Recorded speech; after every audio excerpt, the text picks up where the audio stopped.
시사설전에 다시 오신 여러분 환영합니다. 저는 손석희입니다. 여러분, 지금 이 순간 전 세계 소셜미디어는 단 하나의 질문으로 들끓고 있습니다. 이스라엘이 이란을 정말 무너뜨릴 수 있는가? X에는 오퍼레이션 라이징 라이언이라는 키워드가 수천만 번 검색됐고, 틱톡에는 이란 테헤란 상공을 가로지르는 미사일 궤적 영상이 수억 뷰를 넘겼습니다. 유튜브 실시간 스트리밍에서는 전 세계 수십만 명이 동시 접속한 채 이란 국영방송 화면을 지켜보고 있습니다. 그런데 저는 지금 여러분에게 이 불꽃쇼 뒤에 있는 다른 이야기를 하려고 합니다. 뉴스 화면이 보여주지 않는 층, 50년의 역사가 쌓인 층, 그리고 이 전쟁이 끝난 자리에서 누가 무엇을 가져가느냐에 관한 층입니다. 두 나라는 직선거리 1500km나 떨어져 있고, 공통 국경도 없고 공통 민족도 없고 공통 언어도 없습니다. 그런데 지금 서로를 지도에서 지워버리겠다고 선언하고 있습니다. 왜 하필 지금인가? 왜 하필 이렇게까지인가? 그리고 뒤에서 누가 이 판을 설계했는가? 오늘 우리는 이 질문을 5개의 층으로 쪼개서 들어갑니다.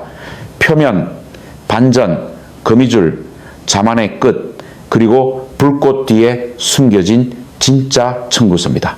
시작합니다. 만약 이게 정말 단순한 종교 전쟁이라면 왜 두 나라의 정보 엘리트들은 공식 선전디에서 수십 년간 거래를 해왔을까요? 만약 이게 정말 이념의 충돌이라면 왜 호메이니는 이스라엘에서 무기를 사들이면서 동시에 이스라엘을 말살하겠다고 외쳤을까요? 그리고 만약 이 전쟁이 정말 이란과 이스라엘만의 이야기라면 왜 아제르바이잔, 이스라엘, 튀르키예를 잇는 에너지 회랑 지도가 지금 이 시점에 다시 수면 위로 올라오고 있는 걸까요? 이 세 가지 질문에 아직 답을 못 하셨다면 이 영상이 끝날 때쯤엔 달라질 겁니다. 지금으로부터 2500년 전으로 가보겠습니다. 기원전 539년 바빌로니아 제국. 수만 명의 유대인들이 포로로 잡혀 있었습니다. 고향 예루살렘으로 돌아가지 못했고 성전은 무너진 채였습니다. 그때 나타난 인물이 있습니다. 페르시아의 황제 키루스 대왕입니다. 그는 바빌로니아를 정복하자마자 유대인 포로 전원을 해방시켰습니다. 예루살렘 귀환을 허락했고 성전 재건을 위한 자금도 직접 지원했습니다. 히브리 성경 이사야서는 이 인물을 가리켜 메시아라고 불렀습니다. 유대교에서 메시아라는 칭호를 받은 이방인 군주는 역사상 키루스 대왕이 유일합니다. 이건 단순한 역사 지식이 아닙니다. 이건 이란과 이스라엘 관계의 최초 DNA입니다. 그리고 2016년 현재 이 DNA를 정치적으로 소환하려는 움직임이 다시 나타나고 있습니다. 이란 왕정 복고 운동을 이끄는 레자 팔라비 진영이 공개적으로 제안한 것이 있는데 그게 바로 키루스 어코즈입니다. 물라 정권을 무너뜨리고 이 2500년 된 동맹을 다시 복원하자는 제안입니다. 이게 지금 이란 해외 망명 공동체와 이스라엘 일부 정치 세력 사이에서 심각하게 논의되고 있다는 사실은 주류 언론에서 거의 다뤄지지 않고 있습니다. 그런데 소셜미디어에서는 이 란디 아스포라 계정들이 이 키루스 오코즈를 해시태그로 달면서 수만 건의 리포스트를 만들어내고 있습니다. 이게 단순한 향수인지 아니면 진짜 정치적 신호인지는 조금 더 지켜봐야 합니다. 하지만 이 흐름 자체가 존재한다는 사실, 그리고 그 흐름이 지금 이 전쟁과 맞닿아 있다는 사실은 기억해 두셔야 합니다. 그런데 2500년이라는 시간이 너무 멀게 느껴지신다면 훨씬 가까운 역사로 넘어가겠습니다. 1950년대 냉전의 한복판, 이스라엘의 초대 총리 다비드 벤구리온은 하나의 전략 독트린을 만들었습니다. 페리퍼리 독트린입니다. 아랍 세계에 완전히 포위된 이스라엘이 살아남으려면 아랍 국가들의 외곽에 있는 비아랍 국가들과 동맹을 맺어야 한다는 논리였습니다. 그 파트너 중 가장 중요한 나라가 이란이었습니다. 테헤란과 텔아비브 사이에는 직항 노선이 있었습니다. 이란 석유가 이스라엘로 흘러들어갔고 이스라엘의 군사 기술과 정보 역량이 이란으로 넘어갔습니다. 프로젝트 플라워라는 이름으로 두 나라는 지대지 미사일을 공동 개발했습니다. 모사드는 이란의 비밀경찰 사바크 요원들을 직접 훈련시켰습니다. 에일라트 아슈켈론 파이프라인은 이란산 원유를 이스라엘 항구를 통해 유럽으로 수출하는 루트였습니다. 수천 명의 이스라엘 전문가들이 테헤란에서 조용히 살면서 일하고 있었습니다. 두 나라는 공식적으로 외교 관계도 없었지만 실질적으로는 사실상의 동맹국이었습니다. 그리고 여기서 아무도 잘 꺼내지 않는 이야기가 하나 더 있습니다. 이란의 핵 프로그램 초기 단계 샤 시대의 평화를 위한 원자력 계획에 이스라엘 과학자들이 간접적으로 관여했다는 정황입니다. 전직 모사드 요원들의 증언과 일부 해제된 문서들은 이스라엘이 이란의 핵기술 기반 형성에 조용히 기여했다는 의혹을 제기합니다. 왜냐고요? 이라크를 공동으로 견제하기 위해서, 그리고 이스라엘 자신의 디모나 핵시설에 대한 국제사회의 시선을 분산시키기 위해서입니다. 이게 사실이라면 지금 이란 핵시설을 폭격하고 있는 이스라엘은 어떤 의미에서 자신들이 간접적으로 심은 씨앗을 지금 제거하려는 셈이 됩니다. 이 불편한 아이러니가 표면 아래 첫 번째 층입니다. 그런데 이제부터가 진짜입니다. 1979년 이슬람 혁명, 이란 왕정이 무너지고 아야톨라 호메이니가 권력을 잡습니다. 텔아비브 주재 이란 대사관은 하룻밤 사이에 팔레스타인 해방기구 사무소로 바뀌었습니다. 이스라엘은 작은 앙바가 됐고 이란의 새 정권은 이스라엘 국가 자체를 인정하지 않겠다고 선언했습니다. 표면적으로는 이슬람 연대, 팔레스타인 지지, 반제국주의 다 맞는 말처럼 들립니다. 그런데 여기서 잠깐 멈춰야 합니다. 이건 신념의 문제였을까요? 아니면 정치적 생존의 문제였을까요? 호메이니 정권이 막 들어섰을 때 그들 앞에는 거대한 위협이 기다리고 있었습니다. 왕정 지지 세력, 세속주의자, 좌파, 소수민족, 혁명이 막 끝난 이란 안에는 새 정권에 반대하는 세력이 사방에 있었습니다. 이 모든 분열을 하나로 묶으려면 무엇이 필요할까요? 공동의 적입니다. 그리고 이스라엘보다 더 편리한 공동의 적은 없었습니다. BBC 페르시아어 방송과 2024년에서 2025년 사이 미국에서 해제된 일부 외교 문서들을 보면은 지미 카터 행정부가 1979년 1월 호메이니 진영과 비밀 접촉을 했다는 정황이 드러납니다. 샤가 너무 강해지는 걸 막고 싶었던 미국과 영국이 이슬람 성직자 세력을 관리 가능한 대안으로 봤다는 겁니다. 이게 사실이라면 1979년 혁명은 순수한 민중봉기인 동시에 강대국이 조용히 개입한 권력교체 게임의 결과이기도 합니다. 그리고 그 게임의 부산물 중 하나가 바로 이스라엘을 향한 공식적 정오의 제도화였다는 겁니다. 그런데 이 이야기의 가장 불편한 부분은 지금부터입니다. 이란 이라크 전쟁 1980년 사담 후세인의 이라크가 이란을 전면 침공했을 때 이란은 사방이 막혀 있었습니다. 서방은 이라크 편이었고 소련도 이라크에 무기를 팔고 있었습니다. 그때 이란에 무기를 공급한 나라가 어딘지 아십니까? 이스라엘이었습니다. 오퍼레이션 시셸. 이스라엘은 이란에 팬텀 전투기 부품, 미사일, 탄약을 팔았습니다. 추정 금액은 연간 5억 달러에서 많게는 20억 달러 수준이었습니다. 이란 측에서 지불한 건 석유였습니다. 호메이니가 이걸 몰랐을까요? 알면서 눈을 감은 겁니다. 자국 정권의 생존이 더 급했으니까요. 이스라엘은 왜 팔았을까요? 이란이 무너지면 이라크가 너무 강해지고 그게 이스라엘에게 더 큰 위협이 되기 때문이었습니다. 두 나라의 지도자들은 공개적으로는 서로를 말살하겠다고 외치면서 뒤에서는 거래를 하고 있었습니다. 이게 국제정치의 민낯입니다. 그리고 2025년 공개된 일부 문서들은 1979년 이후에도 캐나다 등 제3국을 통해 이란과 이스라엘 사이에 실용적인 비밀 채널이 유지됐다는 정황을 보여줍니다. 목적은 경제적 이익이었습니다. 이스라엘은 에너지가 필요했고 이란은 첨단 군사 기술이 필요했습니다. 그리고 양국의 정보 엘리트들은 이 소련을 공통의 적으로 인식하면서 정보 공유를 완전히 끊지 않았을 가능성이 있습니다. 그렇다면 지금 우리가 뉴스에서 보는 이 전쟁의 화염은 두 나라가 정말로 서로를 정오해서일까요? 아니면은 둘 다 내부의 다른 문제를 가리기 위해 이 정오를 이용하고 있는 걸까요? 이 질문은 표면만 봐서는 절대 답이 안 납니다. 그래서 다음 층으로 넘어가야 합니다. 이란이 이스라엘을 직접 공격할 수 없다는 걸 안 순간부터 테헤란은 완전히 다른 전략을 택했습니다. 직접 싸우는 대신 이스라엘 주변에 불의 고리를 만드는 것입니다. 북쪽에는 레바논의 헤즈볼라, 남쪽에는 가자의 하마스, 동쪽에는 이라크의 시아파 민병대, 예멘에는 후티. 이란이 저항의 축이라고 부르는 이 네트워크는 지도 위에 놓고 보면 이스라엘을 사방에서 조이는 올가미처럼 보입니다. 그런데 여기서 아무도 크게 안 다루는 이야기가 있습니다. 이란은 시아파 국가입니다. 헤즈볼라는 시아파 조직입니다. 그런데 하마스는 수니파입니다. 역사적으로 시아파와 수니파는 수백 년 동안 서로 싸워온 사이입니다. 그런데 이란이 수니파 무장 조직에 돈과 무기를 줍니다. 공동의 적이 있으면 종파 갈등보다 전략적 이익이 우선이 되기 때문입니다. 2025년 랜드 코퍼레이션과 뉴라인스 매거진이 공개한 분석 자료들은 이란이 일부 수니파 세력과 비공개 채널을 유지하면서 갈등의 강도 자체를 조율해왔다는 정황을 보여줍니다. 전쟁이 아니라 갈등 관리. 뉴스에서 보이는 것보다 훨씬 더 계산적인 그림입니다. 그리고 이 바깥 포위망을 만들면서 동시에 이란이 집착한 것이 있습니다. 핵입니다. 이란의 핵 프로그램은 단순한 무기 개발이 아니었습니다. 이건 생존 보험이었습니다.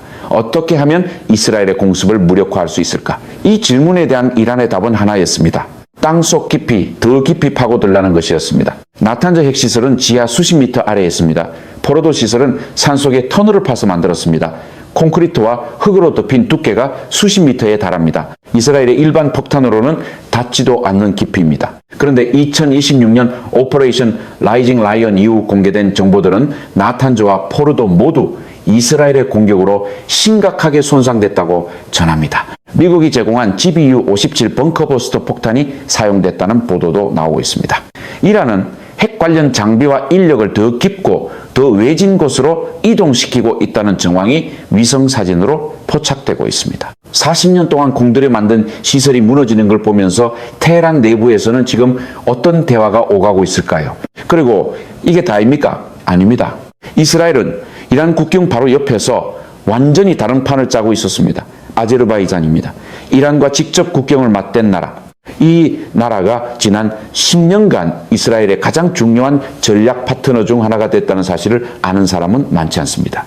2020년 나고르노 카라바흐 전쟁에서 아제르바이잔이 아르메니아를 상대로 압도적 승리를 거뒀을 때 전장에서 결정적 역할을 한 건 이스라엘제 드론이었습니다. 아제르바이잔이 도입한 무기의 70% 이상이 이스라엘산이었습니다. 그 대가로 이스라엘은 아제르바이잔 영토에서 이란을 향한 청음 기지와 드론 발진 기지를 운영할 수 있는 공간을 얻었다는 의혹이 제기됩니다. 테헤란 입장에서 보면은 이건 자국 국경 바로 옆에 이스라엘이 총구를 들이댄 것과 같습니다. 그리고 한 가지 더 있습니다.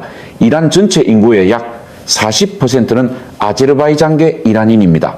이들은 이란 국적이지만 아제르바이잔어를 씁니다. 모사드가 이 커뮤니티에서 협조자를 모집했다는 정황이 2025년 이후 여러 보도를 통해 드러나고 있습니다. 이란 내부에서 이란 국적자를 통해 이란 최고 기밀에 접근하는 구조. 이게 작동하고 있었다면 이란 핵과학자들이 대낮에 암살당한 사건들이 완전히 다르게 보이기 시작합니다. 2010년부터 지금까지 이란의 핵과학자가 암살된 사건은 최소 5건 이상입니다.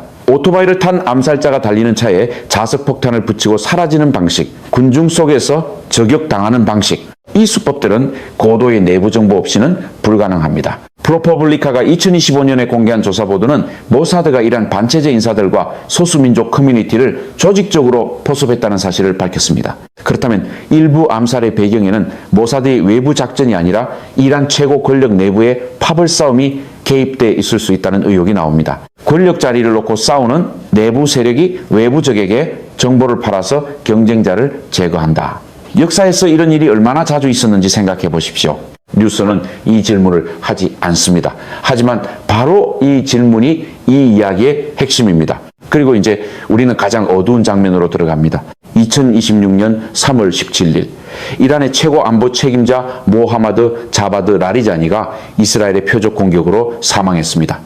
이 인물은 오래전부터 이란 혁명 수비대와 깊이 연결된 인물이었고 강경 진압의 상징이었습니다. 그의 죽음은 이란 내부에 엄청난 혼란을 일으켰습니다. 왜냐하면 그는 철저히 숨어 지냈기 때문입니다. 인터뷰는 완전한 어둠 속에서 얼굴을 가리고 했습니다. 이동 경로는 매번 달랐습니다. 지하 벙커에서만 움직였습니다. 그런데 이스라엘은 정확히 그를 찾아냈습니다. 어떻게? 대란 정치 서클에서는 지금 그 질문이 공포와 함께 돌고 있습니다. 내부에 누군가 있는 거 아니냐는 의심, 그리고 이 공포 자체가 이미 이란 권력 구조를 흔들고 있습니다. 라리자니, 이전에 알리 하메네이도 이미 무력화됐고 2024년 에브라힘 라이시 대통령은 헬기 추락으로 사망했습니다. 이 세 가지를 시간 순으로 놓고 보면 이란의 지도부는 지금 연속적으로 해체되고 있습니다. 그리고 이란 소셜미디어에서는 지금 이 질문이 들끓고 있습니다. 이게 단순한 작전 성공인가? 아니면 누군가가 안에서 문을 열어준 건가? 라리자니는 2019년과 2020년이란 시위 당시 유혈 진압을 지휘한 인물로 지목됩니다. 당시 수백 명에서 많게는 수천 명의 시민이 목숨을 잃었다는 보고가 있습니다. 국제인권단체들은 이 진압을 조직적 학살로 규정했습니다. 그는 권력을 지키기 위해 자국민을 죽이는 게 가능한 인물이었다는 겁니다. 그런데 이 인물이 결국 자신을 찾아낸 타격에 의해 제거됩니다. 역사는 가끔 이런 아이러니를 만들어냅니다. 완전히 숨었다고 생각했던 순간이 실제로는 가장 노출된 순간인 경우입니다. 그리고 그가 죽기 직전까지 반복했던 행동 패턴이 있었는데 이란 국영방송에 가끔 등장해서 미국과 이스라엘을 조롱하는 메시지를 내보냈습니다. 지지자들을 결집하고 내부 불만을 외부의 적에게로 돌리는 전형적인 전략이었습니다. 그런데 2026년 어느 날 그가 군중 앞에 나타났을 때 그 자리가 마지막 공개 활동이 됩니다. 서방은 민간인이 있는 장소에는 폭탄을 안 던질 거라는 계산이 틀렸습니다. 아니면 그건 계산이 아니라 자만이었을 겁니다. 미국이 공개한 이란 고위 인사 추적 명단은 단순한 법적 절차가 아니었다는 의혹이 있습니다.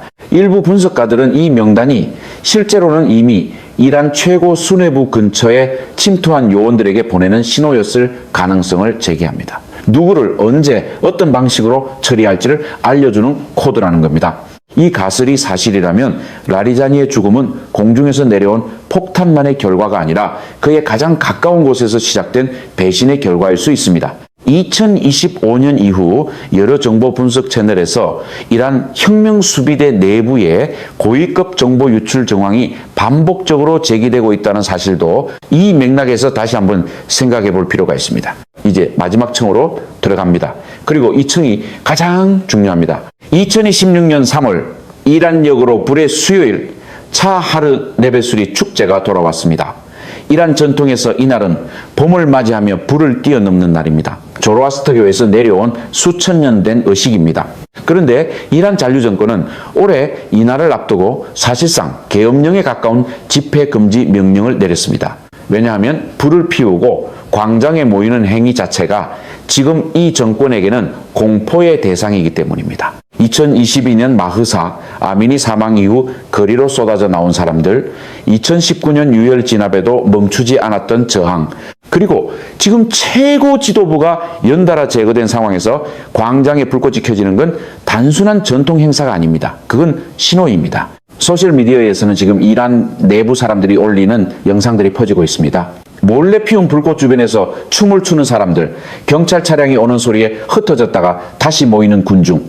이 장면들이 이란 디아스포라 커뮤니티를 통해 전 세계로 퍼지고 있습니다.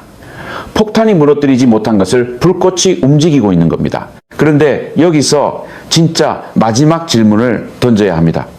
이 모든 것, 오퍼레이션 라이징 라이언, 지도부 연속 제거, 이란 내부의 동료, 이게 다 우연히 이 시점에 일어난 걸까요? 아니면 누군가가 이 타이밍을 설계했을까요? 스팀슨 센터와 유라시아넷이 2026년에 발표한 보고서들은 흥미로운 지도를 보여줍니다. 아제르바이잔에서 이스라엘을 거쳐 유럽으로 연결되는 에너지 회랑입니다. 이란 북부를 통과하면 이 파이프라인의 경제성은 극적으로 올라갑니다. 현재 이란을 지배하는 물라 정권은 이 회랑에 절대 참여하지 않을 세력입니다.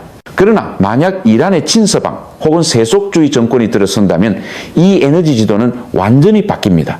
레자 팔라비가 제안하는 키루스 오커조, 이스라엘과의 관계 정상화, 그리고 새로운 에너지 협정, 이 세 가지가 동시에 실현된다면 중동의 에너지 판도는 근본적으로 재편됩니다. 전쟁이 끝나는 게 아니라 전쟁이 부동산을 정리하는 겁니다. 그리고 그 부동산 위에 새로운 파이프라인이 깔리는 겁니다.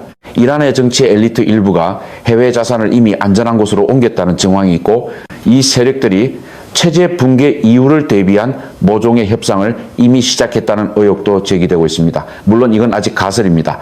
하지만 역사를 보면은 가장 큰 전쟁의 뒤에는 항상 가장 큰 경제적 재편이 따라왔습니다. 전쟁이 끝난 자리에 누가 들어와서 무엇을 짓느냐를 보면 그 전쟁이 왜 시작됐는지가 보이기 시작합니다. 결국 이건 이란과 이스라엘의 이야기가 아닐 수 있습니다. 이건 다음 50년의 에너지 질서가 누구의 손에 들어가느냐를 둘러싼 이야기일 수 있습니다. 그리고 그 이야기에서 우리가 뉴스에서 보는 불꽃은 결말이 아니라 서막입니다. 다음 영상에서는 이 에너지 회랑 뒤에 실제로 어떤 자본과 어떤 정치 세력이 움직이고 있는지를 더 깊이 들어가겠습니다. 표면이 아니라 구조를, 사건이 아니라 동기를, 뉴스가 아니라 권력이 움직이는 방식을 함께 들여다보고 싶으신 분은 채널을 구독해 주십시오. 이 서막 뒤에 오는 이야기를 계속 함께 봐나가겠습니다.